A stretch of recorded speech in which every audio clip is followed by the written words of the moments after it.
Bonjour à tous et bienvenue dans Déclic, le podcast qui tente de décrypter Google Ads et plus généralement l'univers du SIA. Je suis Jérémy Lacoste, consultant SIA depuis plusieurs années et j'aurai le plaisir d'aborder une fois par semaine une problématique search. Sans langue de bois et toujours avec bienveillance, mon mission au cours de chaque épisode est de déconstruire les mythes autour de Google Ads, une plateforme qui vient de fêter ses 20 ans en partageant mes échanges, lectures et retours d'expérience. Pour ce 32e épisode, abordons ensemble la question de la pertinence du QS, c'est-à-dire le Quality Score. Durant des années, c'était un élément central dans la stratégie d'enchère puisqu'il était pris en compte dans le calcul de l'ad-rank et de l'enchère à payer. Pour le dire différemment, à enchère égale, l'annonceur qui avait le meilleur QS était mieux positionné. Une aubaine donc pour les annonceurs challenger au budget plus faible qui misaient toute leur stratégie sur l'amélioration du QS. Seulement, depuis quelques années, Google semble avoir changé son fusil d'épaule en dépriorisant le QS. C'est même indiqué sur le site Super Google. Je cite: le niveau de qualité n'est pas un indicateur clé de performance. Vous ne devez pas l'optimiser ni le combiner à vos autres données. Il ne sert pas de données pour la mise aux enchères. De là à penser qu'il devient obsolète? À voir. Allez, je compte les points. D'abord, rappelons comment calculer le Quality Score. Il s'agit d'un score de 1 à 10 attribué à chaque mot-clé en fonction grosso modo de 3 critères principaux. Un CTR élevé, la pertinence de l'annonce et la convivialité de la landing page.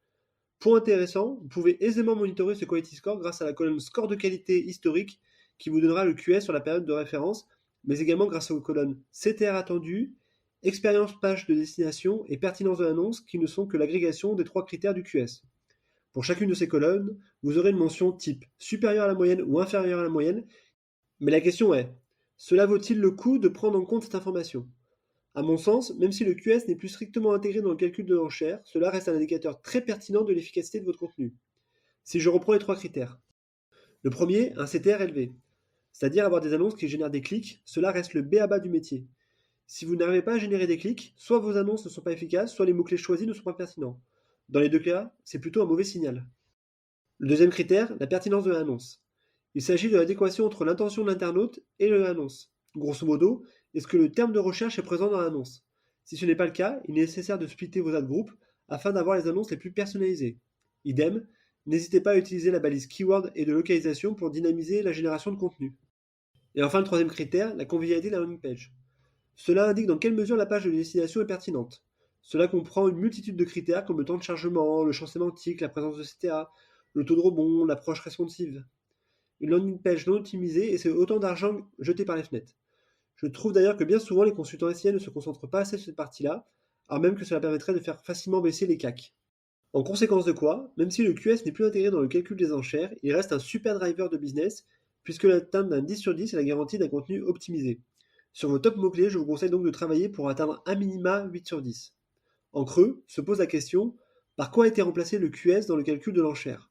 Aujourd'hui, la mise aux enchères Google s'est complexifiée et repose sur 5 concepts. Bien les comprendre et c'est vous assurer d'avoir un avantage compétitif. Le premier critère reste l'enchère. Il s'agit du montant maximal que l'annonceur est prêt à payer. Dans le cadre du CPC manuel, c'est lui qui le définit. Dans le cadre du CPA cible, c'est l'algorithme qui le définit. Le deuxième critère est la qualité des annonces, c'est-à-dire qu'elles doivent correspondre aux standards de Google et être optimisées pour générer des clics. Le troisième critère est l'impact des extensions. Ce critère commence à prendre une place plus prépondérante. Symbole de cette dynamique est le changement d'appellation des extensions par asset. Google pousse donc les annonceurs à densifier leurs annonces, en témoignent les extensions d'images, de logos, de prix ou de promotion notamment. Le quatrième critère est le classement de l'annonce ou la drink. Google définit des seuils de qualité minimaux à atteindre pour que l'annonce soit diffusée.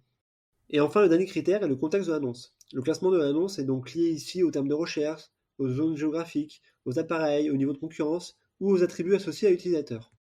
Finalement, des critères assez proches de notre vieil ami le Quality Score, avec peut-être une moindre prise en compte de l'expérience site au profit de l'annonce. Je ne saurais que trop vous recommander de bien entendu travailler les deux. L'expérience que vous proposez sur la SERP Google avec vos annonces, mais aussi, mais surtout, l'expérience que vous proposez on-site. C'est clairement la clé pour optimiser vos CPL. Voilà, ce 32e épisode touche déjà à sa fin, j'espère que vous avez eu le déclic. Comme toujours, je suis preneur de vos retours, propositions de sujets en commentaire ou par message privé sur LinkedIn. D'ici là, prenez soin de vous, et si vous me cherchez, vous savez me trouver, sur Google bien sûr. Allez, à la prochaine!